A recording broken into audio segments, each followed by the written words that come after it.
သူလာတယ်မိသားတယ်ဒီသားတယ်မြန် အောင်လိုက်တော့ကောဝေးပါလေဝမ်ဖိုးပါဖိုး အော်တို့ရတယ်ကျော်လူဝါခွဲသားတယ်ဝါပါပြီမိသားပြီမချစ်သူကဲစင်ထွက်တယ်ဗျာနော် ဖိုက်ဝမ်မှာကတော့ကျွေးလို့တင်လာမယ်နော် တို့ရတယ်ဝါခွဲသားတယ်ဒီသားတယ်မိသားပြီဒီသားတယ်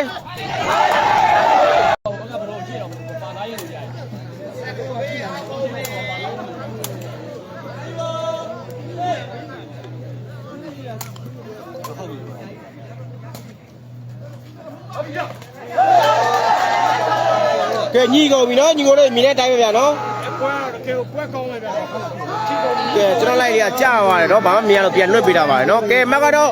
4-1ပါဒီရှိအချိန်ကြီးကတော့ကျွန်တော်ကြော်လို့နော်ဟိုအောင်တို့ကဝမ်းမှာဟိုဘက်ဒီကဘေးကြီးစိတ်ကြိုက်ဆွဲထားတယ်ဗျာဒီပွဲကလေ ငါပဲတော့ချင်းကြီးရယ် တိုင်ပွဲတော့ဒီပွဲပြီးတော့ပြန်ရုပ်ကြောင်းတော့တို့ချမ်းမနိုင်တော့ဘူးဗျာနော်ကွေးတို့ကွေးတွေလုပ်တဲ့ဟာတွေကဒီနေ့ကိုလည်းအမတ်တူမှာပြန်လာတယ်ရပါတယ်ပါကားတော့9000 5လီ900အမတ်တူမှာပြန်ရတော့မယ်နော်โอเคမပြတာလူတွေအမတ်တူမှာတစ်ခေါက်ပြန်လာတယ်ဘယ်သူမှမရတာမရှိနော်ရမှာဗျာနော်အောင်ချင်းနဲ့ကိုကျွန်တော်လူများတော့လုံးလို့မနိုင်လို့ပါဗျာနော်အဲ့တော့အမတ်တူရင်ရမယ်ကွအမတ်တူရင်လိုချင်တဲ့ဘက်ကရမှာနော်ကောမန်လေးကြော်သွားတော့တွေ့နော်ကျော်လူစပဲပါကဲကျော်လူပိုက်မကြုံနော်တို့မှာကပ္ပစီလေးရေးမအဲ့လိုမျိုးပဲနော်ဒေချာရေးရတိကျမသိရနဲ့မားတော့ရှောက်မားရတယ်နော်ကိုပကင်ပေးကလွင့်လာတယ်ကိုပကင်ပေးရလောလောတယ်ကတော့ပေးအစ်စ်လေးနဲ့လွင့်နေတယ်နော်အဲ့မင်းရိုက်ကြည့်တော့ကဲမကတော့4-1ပါနော်ညီကိုတွေ4-1ပါကဲညီကိုတို့ခုန line လေးကြားတယ်လို့ကျွန်တော်မှကြည့်လို့မရတော့ပြန်လွတ်ပေးတာနော်ကျွန်တော်ကွာတော့ပတ်ချင်ချင်းလာခဲ့ကြပါညီကိုတို့နော်ကျွန်တော်စပ်ပါသူလာဒီအခွဲလာဒီတို့လေးတရားလေးကွာပြီအောင်လိုက်တာကြော်ထူရကဲကြော်ထူသလုံးဖောင်းသွားတယ်ဗျာနော်မကတော့1-4ပါကိုတို့ရေ1-4ပါဗျာနော်ညီကိုတို့ဒါအဖိုင်းနဲ့ညီကိုကြည့်နေကြော်ထူပဲလာနော်ကြော်ထူတော့ကိုလာဒီပိုက်မကြော်နော်ကွာကဲမကတော့4-1ပါဘယ်လိုမကဲဘူးဘယ်သူကဲမယ်ဘယ်သူကအနိုင်နဲ့ပြတ်မယ်ဘယ်သူကအရှုံးနဲ့ပြတ်မယ်ဘယ်သူစားပေးလာဒီဝေးပြီဗျာနော်ကဲမကတော့1-4ပါပြိုင်ပွဲတွေတဲပွဲတွေရှိနေပြီဗျဝိကတော့နည်းနည်းလေးပါဒီလိုပဲလားကဲဒီဖြစ်တယ်မကဲဝိုင်းစပဲပါဒူရာဒီမရန်တာလေးပဲလောတယ်၄-5နေသားတွေနေကြမှာပဲအားလုံးတော့ပေါင်းလိုက်တာဗျာကြော်ထူ4-1ပါဗျာနော်4-1ပါဗျာနော်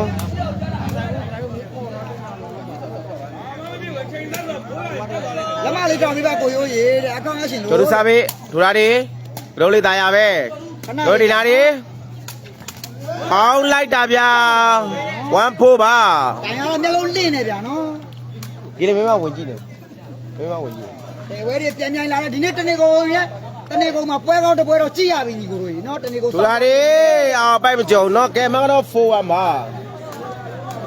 ဒီမကြီးနေဝင်ကြည့်ရသူဘေးကျတလီထက်ဆွဲတဲ့ဝါတော့ရှိရင်ပြန်လာရှာတူတို့ဘက်ကနေ ရှယ်ထားတဲ့ bro တော့ကိုယ်တော့ကျေးဇူးပါကျေးဇူးပါတယ်မယူဝမ်းခွဲထားတယ်ဟိုဟာတင်ထားတယ်ခရိုကဲပြီဗျာခရိုကဲပြောလေးကြကဲပေါင်နှလုံးနဲ့ဖမ်းလို့မရပါဘူးเนาะကဲမကတော့1-4ပါအဲ့ဒါလေတားရောက်ပါနော်ပလိတ်ပဲတားရောက်ပါဘယ်လိုထိပါလဲတော့မပြောပါဘူးလေနော်ခုံနားတယ်ဗျာနော်ဒီလေးရမင်းကလည်း9လီနော်ချစ်တယ်အဘွားဘာလို့ဆက်တာငါလုံးဆက်တာကျွန်တော်လက်မလေးတောင်းပြီးတော့စရိုင်းကြီးကိုလက်မလေးကိုရောကောင်းနော်ကျွန်တော်ရဲ့အိမ်ပစ္စည်း3ရက်ပေါ့တော့ပေါ်တော့တောင်းလေးအောင်ရှိတယ်နော်ညီကိုနော်အဲ့ရနော်ဒူရာဒီကိုဆိုအကောင်းဒူဝမ်းခွဲထားတယ်ကျွန်တော်ပုံစစ်နေရတယ်ပါပါပြီကောင်းပါလေဟုတ်ပါမလားကျော်ထူရကဲမကတော့4-1ပါကျွန်တော်လက်မထောင်ပေးလိုက်ပြီနော်ကိုရောကောင်းပါတော့နော်လက်မလေးတောင်းမပေးပါညီကိုတို့နော်အမှကတော့4-1ပါလေနော်ကျော်ထူစပဲပါဒူရာဒီဒါဒီ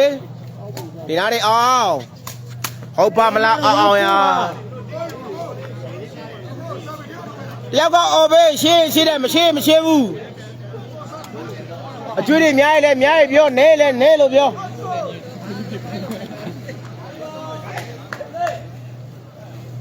ဒူရာဒီမိသားတွေမယန်းဒီနားတွေမယန်းအောင်လိုက်တော့ကွာဝေးပါလေ1-4ပါ4-1ပါ4-1ပါပဲဗျာနော်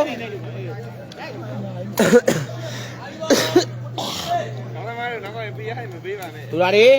ဝါခွဲသားတွေဒီနားတွေအောင် မိပြမိပြကဲ မကတော့5 1မှာ မကတော့ 5-1 ပါ ကိုတို့ရဲ့ကျွန်တော်ပြောတာကျွန်တော်ဘီဒီမားတွေအကုန်သိတယ်နော်နော်အကုန်တခါလည်းပြောတာယူပါ တို့လားတွေလိုလီမီတာတွေ အကုန်လုံးပြော ဒီလားတွေအော်ကမ်းပြီကဲမကတော့1-5ပါ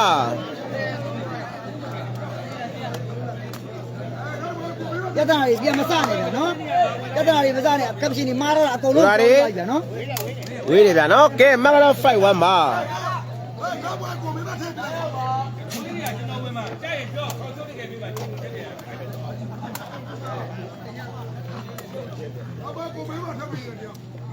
ကဲမကတော့5-1ပါ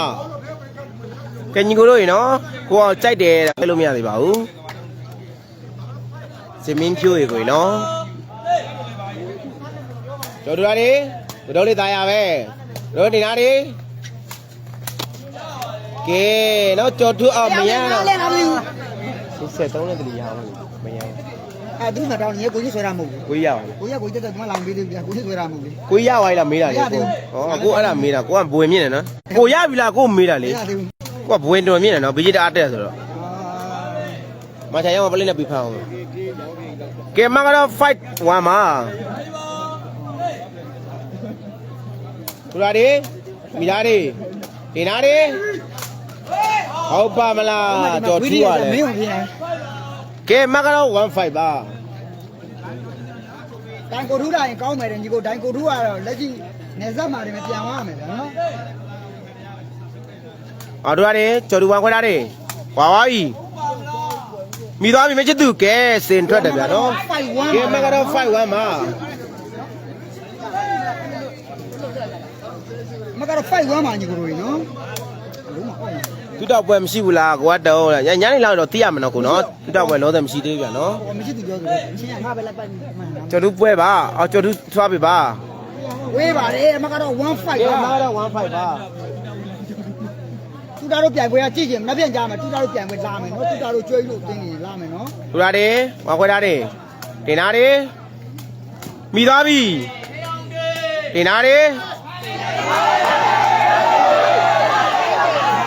ကဲမကတော့5-1ပါညီကိုတို့ရေမြင်တဲ့အတိုင်းပဲဗျာညှိကုန်ပြီထိကုန်ပြီဗျာနော်နည်းနည်းခွာလားမသိတော့နည်းနည်းဇူးဆွဲပြီနော် ကဲမကတော့1-5ပါပဲ ကဲညီကိုတို့ရေမြင်တဲ့အတိုင်းပါ မင်းရှိသူစကားဟဲ့ရအောင်မဆက်လိုက်တယ်နော်အပေါ်တမ်းမိတာဗျာတွေးတွေးပါပြောရဗျာနော် ကိုရောတစ်ဖက်သားလိုက်ပြောနေတယ်အဲ့လိုမပြောရဘူးလေ ဟုတ်ကျွန်တော်မင်းရှိသူလည်းကျွန်တော်ပြောကြမလို့မင်းရှိသူတွေပဲပြောကျွန်တော်ကမင်းရှိသူတွေ ကျွန်တော်ကပြီးသွားပြီလားကိုရေအာဇမင်းဖြိုးရင်ကိုမပြီးသေးဘူးတော့ကိုနော်ပြိုင်ပွဲကတော့ ကျွန်တော်ကကျွန်တော်ကဘာမှမဖြစ်ဘူးကျွန်တော်က၄ယောက်ပေးနေကြ ပြိုင်ပွဲကတော့ကျွန်တော်တို့ကတော့ဒါ ဝိုင်းနေမင်းဘက်ကယူရတာကွာ မနေ့ကခါပြီးသွားပြီလို့တို့ရကျော်သူမိသားတွေနေသားတွေအောင်အောင်ပေါင်းပါလေ ပြီးသွားပြီဗျာနော် ကဲမကတော့1-5ပါဦးဝဲကဘယ်သူလဲလဲမယန်းလားလဲကဲကျွန်တော်မားတာနော်ကဲရှင်မားတာကိုရေနော်ကျွန်တော်လက်အမြန်ပြန်လွှတ်ရတာကျွန်တော်ကြည့်လို့မရတော့လေပလိတ်ပဲနဲ့မယန်းပါနော်ကိုနော်မားသွားလို့ပါထိုင်းသိမ်းမောင်လားကိုကတောင်းလဲကိုရေနော်ထိုင်းသိမ်းမပါပါဘူးနော်ဒီလားတွေဒီလားတွေ ကွာပါပြီရုံးလေ ကဲမကတော့5-1ပါ 5-1ပါပဲနော်တော်သူဟုတ်ပါမလားတဲ့ကိုရမင်းရ ပါဦးဗျာနော်နောက်တော့ထိုင်းသိမ်းနေမစော့တော့ဘူးတဲ့ဖိုင်နေကြတော့အနေများလို့ ဘက်ကဒီဘက်ပြီးတော့ဖြစ်နိုင်တယ်ဗျာနော် ကဲကျော်တို့ဝေးပြန်ပြန်နော်ကောမကတော့1-5ပါ ကိုပိုင်းနိုင်တဲ့ကြာတော့တော်သူလက်တွေပြက်မှာဗျာနော်တော်သူကလောတယ်ဒါလက်ကြီးဖိုက်နောက်ပြီးတော့စား ဒီလားတွေဝါခွဲတာတွေ နေ နေနေတာတွေ ပြီ ဒီလားသေးတယ်ဝေးသွားတယ်ဗျာနော်ကဲမကတော့5-1ပါဟုတ်ရှူမကတော့5-1ပါဒီလားတွေဝါခွဲတာတွေကိုအောင်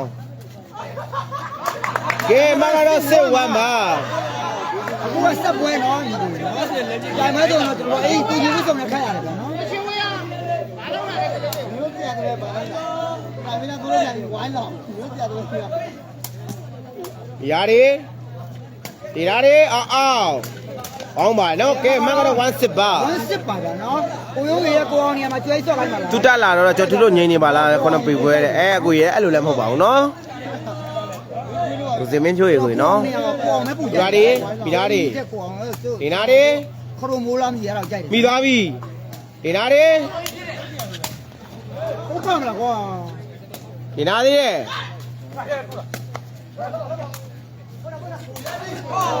ကဲမကတော့2-6ပါ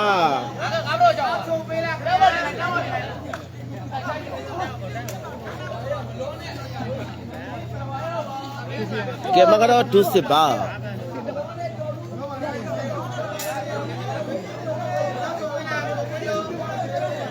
အနေကလည်းကျွန်းစောကျောင်းသားရှိခဲ့တာပြောကြတာကျွန်းစော ဒီဘက်မှာကျွန်တော်တို့တဲ့ကောင်းကောင်းလို့တင်ကြိုက်တယ်ဟုတ်ပါတယ်ကိုကြီးကျွန်တော်တို့ကြိုက်ပါတယ် မဟုတ်တာတွေမြင် ဘောတော့ကတော့လက်သေးကြိုက်နေ ကောင်းမှဖတ်လို့မရဘူးဒီကိုလိုရေးတတ်တယ်ဖတ်လို့မရဘူး ဟွာဒီကြတော့ ကောင်းမြ ကို တ် ယ်လည်းမရအောင်ကိုင်လို့မရအောင် ဟုတ်တယ်ကျန်နေတာလေးကိုအောင်ကရှင်းသွားရရင်ဒီထဲမှုရကြ ဘက်ကပို့လာမလား ဒါပွဲပွဲပြည့်တော့တမျိုးပါအကြိုက်တမျိုးပါ တိုင်ဝဲပြီးပြီဟုတ်လားကွာတော့မပြီးသေးတော့ကိုနော်တိုင်ဝဲခုမှပထမရေးမှရှိသေးတယ်ကဲမကတော့2ပါဒီတွေကရိုင်းနေကွာဟိုဘက်နဲ့သွားပြောနေကွာပြောရဘူးလေညီနဲ့ ဒီမှာကတော့စစ်တူးပါ ကျော်တူသားတွေဝါခွဲသားတွေဒီသားတွေဟုတ်ပါမလားကျော်ထူးရ 72ပါ မကတော့7-2ပါ ဘုံလေးရှင်းအောင်လေဒီနေ့ပွဲမှာတော့အနည်းငယ်မားနေတာတွေ့ရတယ်နော် မောင်လေးလို့ ကျော်ထူးစပဲပါတူသားတွေဝါခွဲသားတွေဒီသားနဲ့ကတော့လေးကဲမကတော့8-2နဲ့ကွင်းချင်းသွားပါပြီနော်ကလီပဲလေဒီလိုလောက်ပါနဲ့မင်းရတယ်ငါတော့မအားကြတယ်လုံနေလို့ကြောက်တယ်ရှောင်းဝိုင်းငါတိုက်ပါဟိုတော့ကကြောက်ကြောက်နေပြီဟုတ်တယ်ကိုတော့သူကတော့ခတ်နေပြီလားတဲ့အဲကိုတော့သူကတော့ညနေမှာခတ်မှာပါဝတ်တော့ကိုလည်းဝမ်ဝမ်ဆော့ချင်တယ်တဲ့မဆော့ရတာကြာလို့တတိတွေရအာမလုပ်ပါနဲ့နော်တကယ်ကြီးလုပ်ပါနဲ့ ရှင်းအောင်မလဲကွာဒီကကဘာလေးစီရရ တိုက်တော့မှာခြေခွဲမရှိဘူးနော်ခြေခွဲတော့မရှိတာပေါ်စားလေ ကဲမှာကတော့82ပါညီကို ကဲမကတော့8-2ပါတူတာတွေဝါခွဲတာတွေဒီနာတွေဝါခွဲတာတွေဒီနာတွေပလိပဲ10လိုက်လားကွာကဲမကတော့2-8ပါ ဘွဲရဘေးကြီးတွေကနော်ဟိုဘက်ဒီဘက်အကြိုက်ကိုကြီးရတာဟမ်ဘလို့ရဟိုမှာရေးရမနေရမို့ ဒီနာတွေပြီးသွားပြီဒီနာတွေကဲမကတော့8-2ပါပြိုင်ဝဲမစောတော့ဘူးလားပြိုင်ဝဲပထမရက်ပထမပိုင်းနေစောတာနော်ပွဲတွေကလည်းဒီပွဲတော့စောသွားပြီနော် ဟုတ်တယ်မကွာဝါးပြီနော်မိကလာကိုရအပင်းနေโอเคပါအဲ့ဒီမှာနော် ကျွန်တော်စပ်ပါရွာတယ် တွေ့ရကွန်မန့်ရ ကဲတလုံးတက်ပေါက်ပြီဗျာနော် ကဲအမကတော့92ပါ ကဲမကတော့9-2ပါ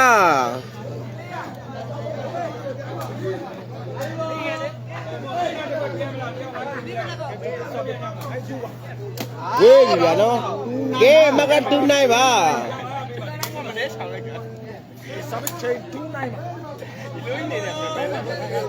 အောင်စပ်ပါ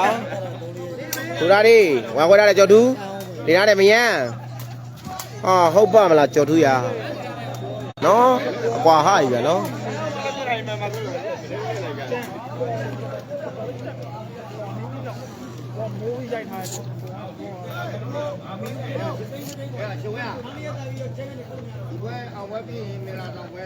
ကဲမကတော့8-2ပါ sorry 9-2လားမသိဘူး ရှိတယ်နည်း 9-2ပါဘ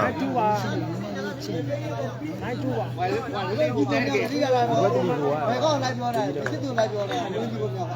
အေးစိတ်မကောင်းတော့ရ လူကြီးကိုပြောတယ် ချစ်တူပါလုံရေးလုံလည်းများသွားပြီးတော့ဟောချစ်တူတော့ရီးနေတာကွာမျက်နှာကြီးပြုံးနှမ်းသားမှာကဲမကတော့9-2ပါ လူရတယ်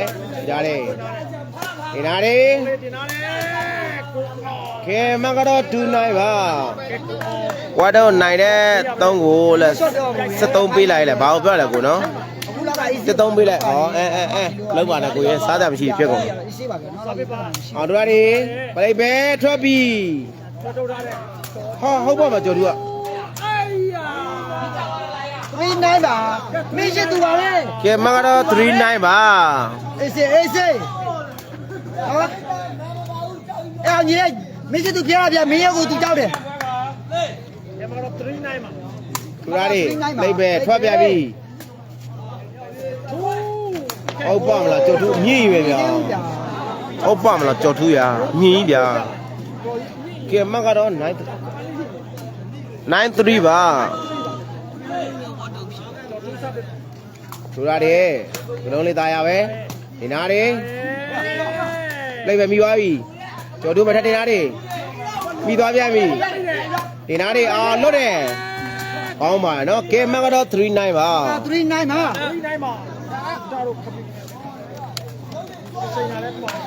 အဲ့ညီလေးဘာကြီးကကျော်သူကမင်းနဲ့ရုပ်ဆိုးတယ်မင်းရုပ်နဲ့ပြချောက်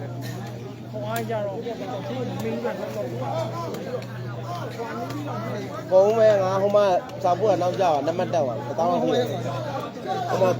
ဟိုမှာလေးဂျိုင်းလို့တစ်ဖက်တော့ပုံတယ်1000ပို့လာဒီမီးရကဲမကတော့39ဘောစပ်39မှာ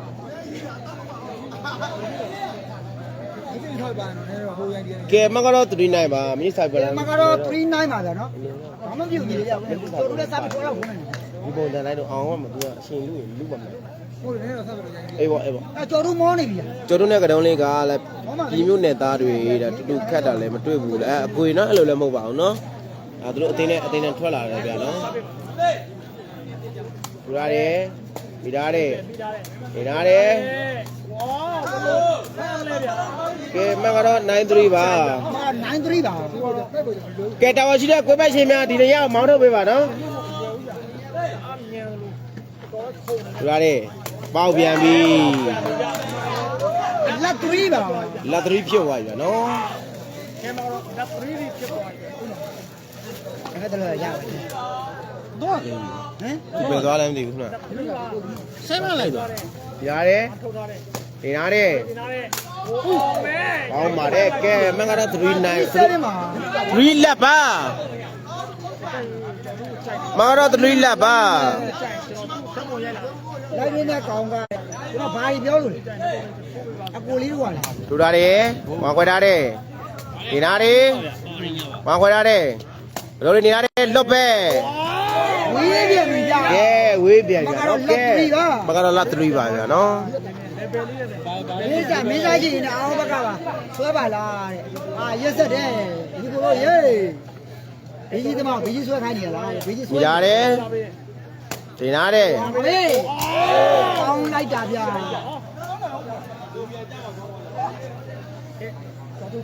ကဲမကတော့3တက်မှာ 3တက်မှာ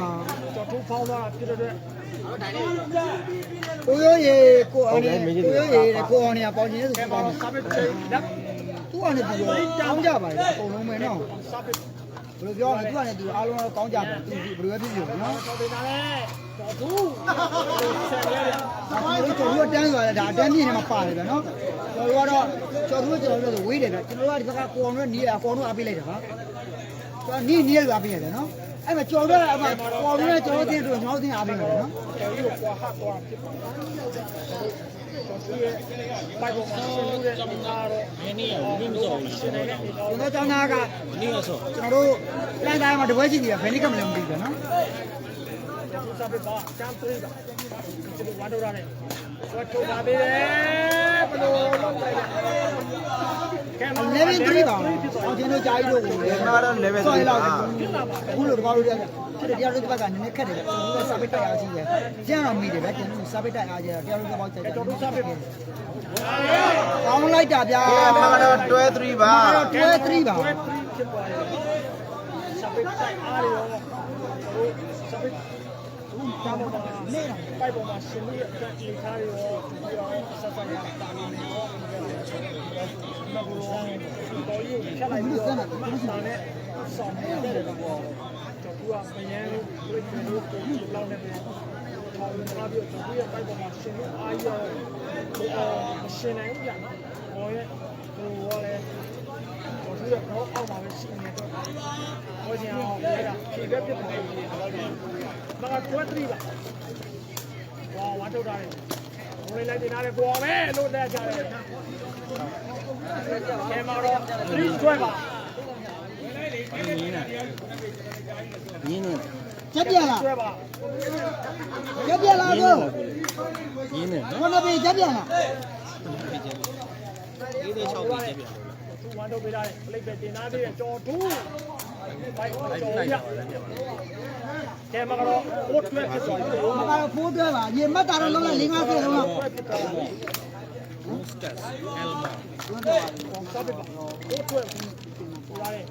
我就那边，那边就那边的嘞，我熬的交通，你过来，哎呀，他们的，我的那嘞，我熬，快来，快对吧？我把它摆对吧？你把这叫你0.2岁了没摆对？快来，那也是叫主办的，只有谁的工？快对吧？叫主办的只有谁的工？谁家办孬你不รู้喏？那边的那嘞交通，哎，后年你那爸爸吧，那么的，你那把提高吧，不赶紧来没对那好的喏。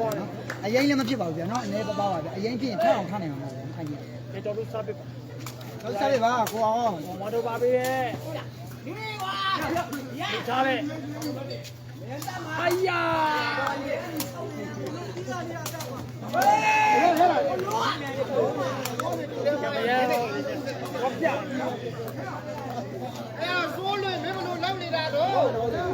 好快吧，好快吧。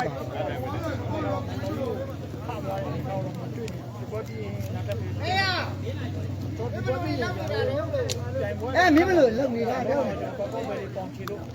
哎，我这个来干了，奶大别没，奶我这个喏，奶这就个没事了喏。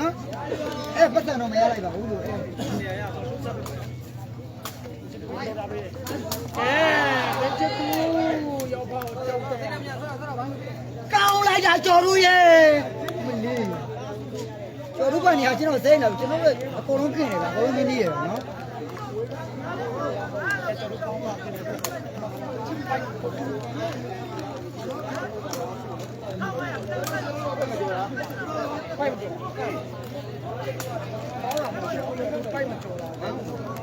你这肚子呀，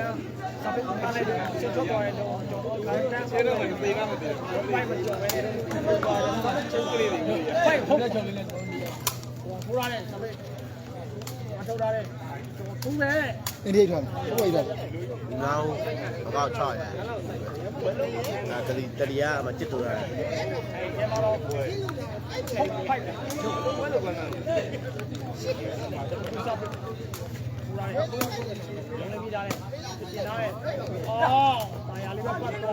啊，好个过，就那多个，个了包子过几斤的，我过，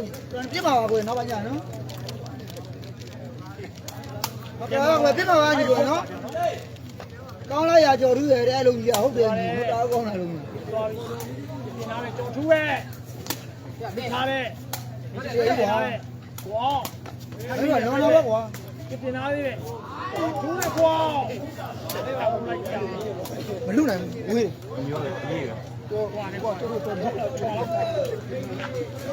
快点我嘛，哇，你比较。 ကွာတော့လေကိုရိုးဝမ်းဝမ်းချမလားလောက်ပါရဲ့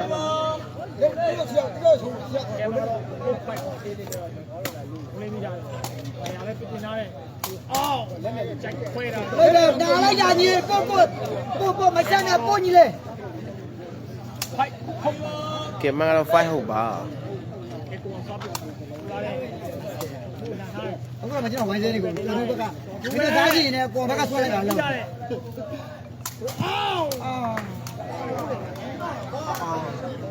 做路办的，知道把表呢？没啥子就说来了。这是的，知道光把它比路的，但没啥也标准了就完了。ကဲမှာတော့ဟုတ်ဖိုက် ဒါကတော့73မှတ်5မှတ်ပဲဗျာနော် ဒီစားပဲထိုးရဲ့ဒီလိုမတော့ပြရတယ်မင်းဒီနားရဲ့ဟောမဲမိကြတယ် ဒီတော့လောက်ပါလေ10နာဟုတ်ပါမယ်ဘရိုနဲ့ပါတာပဲကြာမဆိုင်ပြဒီပေါ်လို့တော့ခရိုကတ်နိုင်တယ်ဗျာနော်အမျိုးမျိုးကတ်နိုင်တယ်ဗျာအဲ့ဒါမှရှင်းနေလေးတော့မတွဲဘူးအတိုင်မင်းလေးတွေမထွက်ဘူးပြင်တာဗျာနော် ကဲမှာတော့ဖိုက်ဟုတ်ဟုတ်တယ်မင်းစုစားပဲရှုံနေမှာများဟုတ်တယ်ဗျာနော်မင်းစုစားပဲရှုံခါတာသူတို့ပြန်ညှိပါဦးနော်ပွဲတွေက ထိုးရတယ်ဒီကတော့ပြရတယ်လိပ်ပဲတင်သားသေးတဲ့ကြော်ထိုး ဟွာ ရ ကြီး ကြော်ရ စစ်ဟုတ်ပါ ကဲမှာတော့ဟုတ် စစ်ဟုတ်ပါဒီစားပဲချုပ်အဖွင့်နေဆိုဖြစ်ဖို့ရတာလည်းများတယ် သူတာပဲထိုးရတယ်လိပ်ပဲတင်သားတဲ့ကြော်ထိုးနဲ့ကိုအောင် ဟုတ်စစ်ပါ ဘာနဲ့ကြော်ထိုးရဲ့ရိုက်ချင်းနေရချားပြီးတော့ကဲကြော်ထိုးစားပဲဟုတ်စစ်ဒီမှာထုတ်ပေးရတယ်ဘယ်တရားလဲအောင်မဲတို့ရိုက်ကြရတယ်နော် မရရမနာရှင်းကတော့မတက်ဘူးနော်စကားတော့မလုပ်ဘူးဘုရားကတင်ကြတဲ့ဟိုဘယ်လိုဟိုမှာရ ကဲမကတော့ဟုတ် ဖားလိုက်ဖို့မှာရကတော့ကြည့်နေတာပါပါ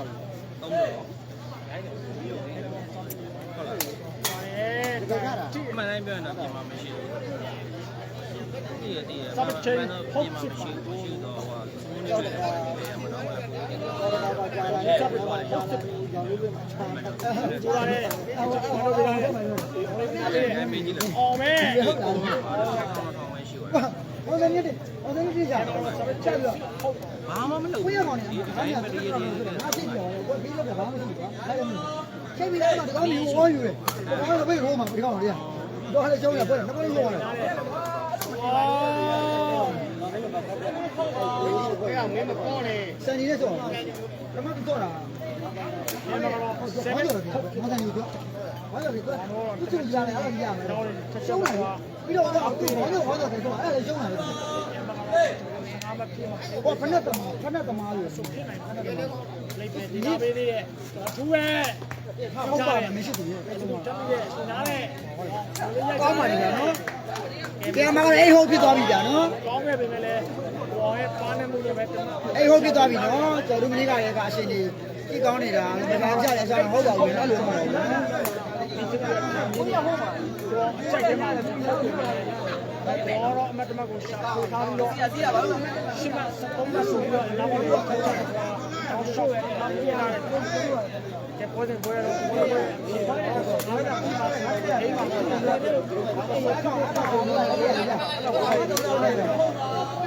ိုက်လာပြီလောက်တော့ အဲ့ဟုတ်ဟိုလာတယ် နာမည်ကိုတိုင်ပါ အဲ့ဒီလာတယ်တော့သူ့ပဲဘလို့ချက်ကလေးစက်ဘူးအဲ့တော့မရိုက်တော့ရိုက်ကဲမှာတော့စမ်းချင် တို့တီးတော့တယ်ဘုံတို့တီးရတယ် ဒီစားပြီအဲ့ဘယ်လိုမြင်ရလဲဘလူးဒါပဲတင်ရတယ်တော်သူခွာပြပြီဘလူးမီတို့ပဲဘလူး ကဲတော့ပြရတယ်တော့ပြရတယ်ကဲမှာတော့စမ်းချင်အိတ်ဟုတ်ပါ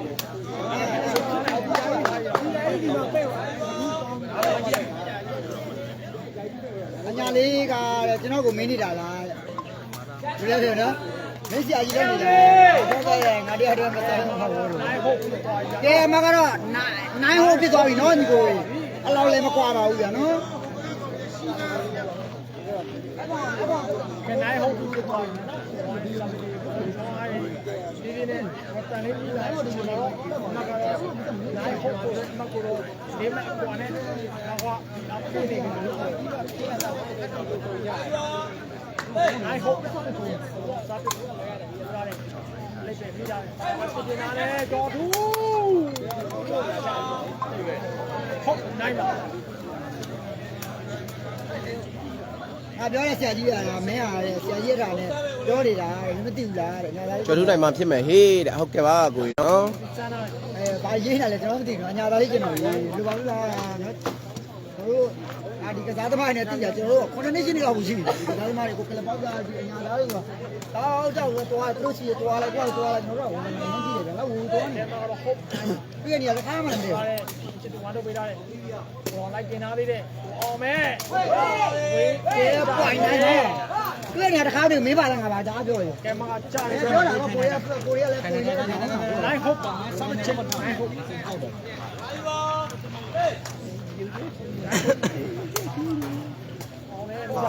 လိုက်တယ်ပွိုင်လို့ဖမ်းတာပါနေအဲ့လိုရောဖမ်းနေ ကဲတမ်းမပါတော့ဘူး မဘူးလေလို့ဒါမေးတာဒါအတိတာပေါ့ ငါ လေ လေးနေ အဲ့ဒါဒီနေ့ဟော အဲ့ဒါ ဟုတ်တယ်ဒါကြည့်လိုက်ရှိတယ်အဲ့ဒါကျင်း ဟိုပြန်ပွဲကဒီပွဲပြီးဘယ်လိုလဲမသိဘူးကျွန်တော်လည်းမပြောတတ်ဘူးကိုရရင်ပြ နိုင်ဟုတ်ပါ ဘယ်ကရှုံးတော့လည်းမဟုတ်ပြဒါလောဆယ်ရှုံးပတ်စံပေးရတယ်ကိုနော်ဒီကောင်ရှုံးတော့မဟုတ်ရှုံးပတ်စံပေးရတယ်ဒီဘေးသွဲတာတွေကလည်းတဲ့ကြီးတော့ရှုံးပေးရတယ်ကိုနော်စော်ကားတော့မဟုတ်ပြနော်နောက်ရှုံးပြန်ပြောတာပါ ဒါလေဘူးဟိုပါ အဲ့ဆိုအဲ့ဆိုဒါဒီလိုပဲ ဒီကဝါမသိဘူးဟုတ်နိုင်ပါ လေစီစီတီဗီကင်မရာပြန်ကြည့်မလားဟုတ်လား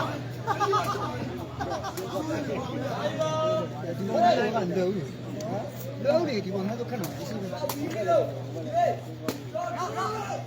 ဘာကြော်ရူးလဲဘာကြော်ရူးလဲဘာကြော်ရူးလဲ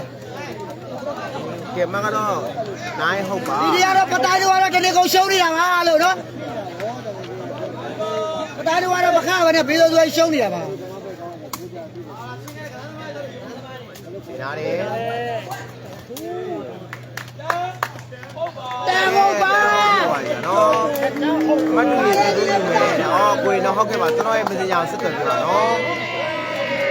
ကျွန်တော်ရဲ့ဒီအခုလွတ်နေတဲ့ဒီဟိုဟာပွဲမှာလဲကျွန်တော်ဟိုဟာဘယ်မှာချတာနော်ကိုနော် ရေသားနေတော့ရေသားနေတော့ ဆယ်မတိရောက်လာခဲ့ပြီ ဆယ်ရင်မတော့20ရင်တော့ ရတက်တယ်ရေတော့ 20ပါ20ပါဘူးကြီး20စေးရရမနေ မလဲဆိုတော့ တော်တော်ကွေးရှိတယ်ရေဘူး7ပတ်နဲ့ပေးပါကျွန်တော်ဒီဘက်ကလူတွေ ဒီစားတာအမတ်တာနဲ့ ရေဘူး7ပတ်နဲ့ပေးပါ9ပတ်နဲ့ပေးပါ နောက်တော့ပေါ် ကြာတော့ကျွန်တော်ဆဲတော့မယ်လိုက်ကြပါလေကျွန်တော်တကယ်ပဲကျွန်တော်ဘယ်ဘက်လောက်တော့ကြည့်ဘူးနော်အာနီးလို့အားပေးလိုက်ပါဝေးလို့အားမလို့နော် ကိုရိုးလောင်းထားပါတယ်နော်ကျော်တို့ဘက်လောင်းထားပါတယ် ဘိုးကဘာလို့လဲအကောက်လက်လောက်ကောက်ပြန်ရရင်လားအားလောင်းတော့ လေးတဲ့တရားပဲဖြစ်နေတာလေတော်ဘူးတဲ့ ကောင်းလိုက်တာကြော်သူ ငုံနေတယ်ဆရာလည်း မီတော့ ဝတ်တော့အထီးကနိုင်9000ဒီမင်းနဲ့ချက်ချင်းလို့ပြီးမှာ ပြီးပြီလေလား ဟုတ်တမ်းပါ ဘိုးအေးဝိုက်လာအဲ့ရတယ်တကယ်ပဲဘိုးရေလက်ကြီးစောရရောက်တယ် ကဲကျော်သူစားပဲပူရာလေ ဟောလာရေး ဝေးရပြကဲမတော့တမ်း ဒီကဖိုက်တယ်ကလွတ်လိုက်တာ ကွာစေ ကဲပေါ်စားပဲပါ ကိုရိုးကတော့ရေပူနေပြီနော်ရေပူစားစားတာမသိပါဘူး ဟုတ်မလဲ ဟောနေ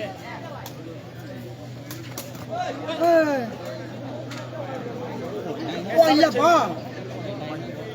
လိုက်တမ ဝိုက်လာတာဟုတ်လား 73ရေးတာလေ ဟိုမှာ73လက်ပါလိုက်လက်နဲ့လူတွေဘယ်လိုကျွန်တော်အသက်43နှစ်ရှိပါပြီနော်43နှစ်ပါဘိုးရိုးတိုင်းအသက်43လူမျိုးပါပြီ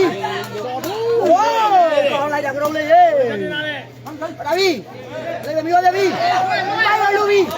ကောင်းတယ်ဗျာ ကဲမကတော့ပိုက်လက်ပါ ဘယ်ပိုက်လက်ပါ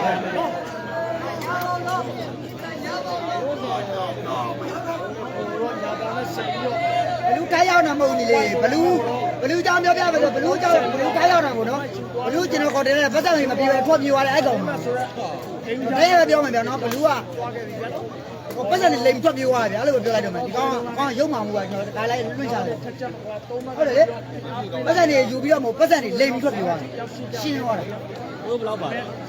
ကိုရိုး9တောင်လောက်ပါဘူး ကြည့်ပြီးတော့လည်းပေးတာပြီးတော့ ဖမ်းငွေ9တောင်ဖမ်းငွေ9တောင် တော့ပြောနေမလဲလေ ဟုတ်တယ်ပြန်မဲကအိမ်ဝက်ခတ်တာနော်ဒါတော့တူးပဲပါပဲဒီလိုနော်အဲ့လိုပဲတရက်ပြောရမှာကျွန်တော်တို့ကစီတန်နဲ့ခေါ်တင်တာဗျာဒီရောက်တော့ဒီကခေါ်ဟို မိဘဒုက္ခပေးရတယ်ကလိန်ကြီးလို့ပြပြီးပါမရတဲ့လားလာတယ်ဗျ မရဆယ်တာမှမစားတာစားရှင်းတော့စားတာ အဲ့လိုပဲတိုက်ရိုက်ပြောလိုက်တဲ့ပြောလိုက်တော့နော် ဟုတ်ပါ အမေဒီကောင်စင်ကြီးအမေရဲ့ plate တွေဖမ်းနေတယ်ဒီမှာတောက်ကြပြီတပတ်ခုတော့မရှိအဲ့လိုပြောကြီးအဲ့လိုရောက်ပြန် တန်း ဟာရေးတိုက်တယ်လေနေ ဟိုလာတဲ့ ကြီးတယ်ဗျာအမကတော့ဟိုရက်ပါ ပွိုင်းနဲ့အဲ့လိုမျိုးတက်တယ် ပထမသူလူမိတာရက်ဆက်တယ်လို့နော် တို့ပြိုင်ပွဲ စမ်းဝင်းကြီးလေးယူ တော့ပဲလေးပေါ်စီလို့အစု ပြိုင်ပွဲမလာသေးဘူးလားလာမှာပါနော်လာမယ်ကြာမယ်နော်တော်တော်ဒီနေ့ကပြိုင်ပွဲ7နိုင်မကျော်သေးအောင်ကြာနော် ပြိုင်ပွဲကပ်လို့ရှိတယ် ကဲမကတော့ fight လက်ပါ အဲ့ဒါကိုရကောဒီနေ့ကပြိုင်ပွဲ7နိုင်မကျော်သေးအောင်ပြိုင်ပွဲမင်းလို့တို့ရ ပြိုင်ပွဲကြောင်းမင်းနေလို့ကြီး ဟုတ်တယ်7နိုင်မကျော်အောင်နော်ညီနော်ဟုတ်တယ်ကိုကြီးပြပြလိုက်ပြီနော်ဟုတ်တယ်ညီကိုတို့တွေမျိုးမျိုးပြကျွန်တော်တို့ဒီအပေါ်ကြီးလေးဆိုစနကားဆိုတရားကြက်ပြက်ပုံမင်းကြက်ပြက်ပွဲလောက်လာခဏတပွဲလောက်နားလိုက်ရ ခဲတာတော့ point ပုံမင်းကြက်ပြက်ပွဲလောက်တပွဲလောက်နားလိုက်ရသူကဇက်တွေစောင်းပြီးတော့ စားပဲထိုးရတယ်ဒီကဝါတော့ပေးရတယ်ဟာဝေးလိုက်ကျင်သားသေး ဟို တယ် ဒီကကွာ အော် အောင်းလိုက်တာဗျာ ကဲပေါ်ရဲ့ဆက်ဆက်က ဲမကတော့ left fight ပါ ဒါတော့ကျွန်တော်ချင်းဝဲပါဝဲပါ မရှိဘူးလောင်းမယ် ကြာပါသေးရဲ့အုပ်စု ကိုမေး ပြတ်ခတ်ပါ မရှိဘူးလောင်းမလား အုပ်စုကဘယ်အုပ်စုလဲတော့ အသိတာလက်ဥလား အုပ်စုတော့ရှုပ်ကကြောင်းသားတဲ့အုပ်စုလည်းကြာနေကဲလက် point ထိုးရတယ်ကျန် အောင်းလိုက်ကြဗျာတမိုင်းစားပြပါလေ အန်ဒဗစ် point လာ ကဲမကတော့ 11 fight ပါ တောက်ပဲစားပြပို့လာပြီတေးကြလေဗျာ ချင်းဝဲတော့ပြောတယ်ချင်းဝဲရှိတယ်တော့စားပြီးထိုးရတယ်လိုက်ပဲကျွန်တော်ကမြန်နေသားသေးတယ်တော်ထူး